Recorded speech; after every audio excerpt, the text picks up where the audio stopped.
At my daughter's baby shower, I handed her a quilt I'd stitched by hand over 9 months. Every square was a piece of fabric from her childhood, her baby blanket, her first Halloween costume, the dress she wore on her 5th birthday. My daughter held it up, glanced at her mother-in-law, and laughed. "Mom, we registered at Pottery Barn."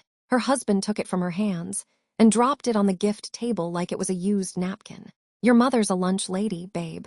What did you expect?"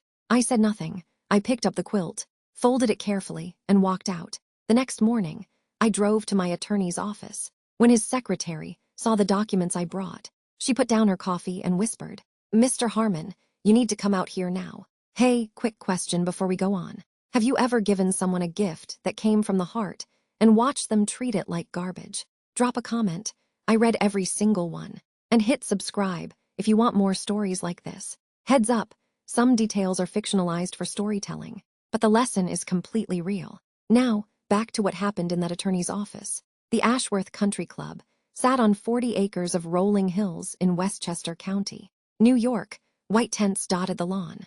A string quartet played near the rose garden. 60 guests sipped sparkling cider and nibbled on finger sandwiches that cost more per plate than I spent on groceries in a week. My daughter Megan looked radiant, 7 months pregnant, glowing in a cream dress that probably cost $1,000. She moved through the crowd like she'd been born into this world of country clubs and catered events.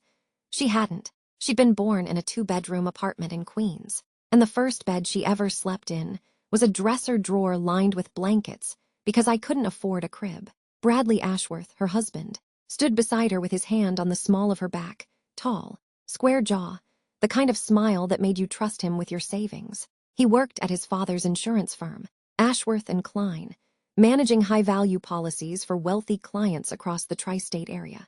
He wore a watch that cost more than my car. His mother, Diane Ashworth, had organized the shower. She'd chosen the venue, the menu, the guest list I'd been allowed to attend, which I gathered was generous of her. I waited until the gift opening portion. Megan sat in a white wicker chair, surrounded by boxes wrapped in designer paper. A stroller from Bradley's college roommate, a cashmere blanket set from Diane, a silver rattle from Tiffany's, each gift unwrapped to polite applause. Then mine. I'd wrapped it in brown paper because I liked the simplicity, tied it with twine.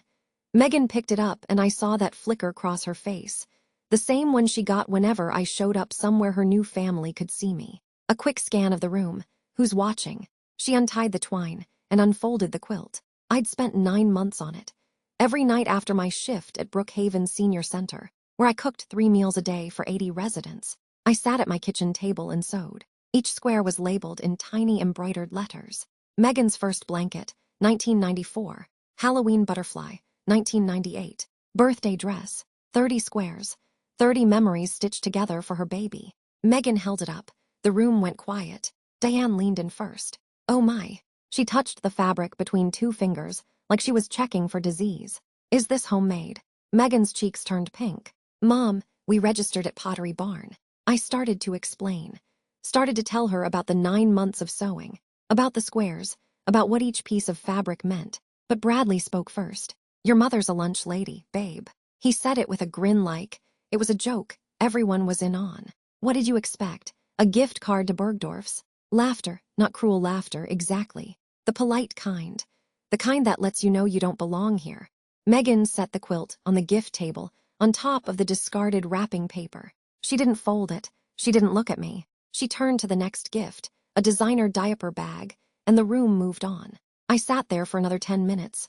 Nobody spoke to me. Diane was across the lawn whispering to another woman, both of them glancing in my direction. I caught the word cafeteria. I stood up, walked to the gift table, and picked up the quilt. I folded it the way I fold everything, with care, with patience. Then I put it in my bag and walked to my car. The parking lot was full of BMWs and Mercedes. My Honda Civic sat at the far end, next to a service entrance. I got in, put the quilt on the passenger seat, and sat there for a while. I didn't cry.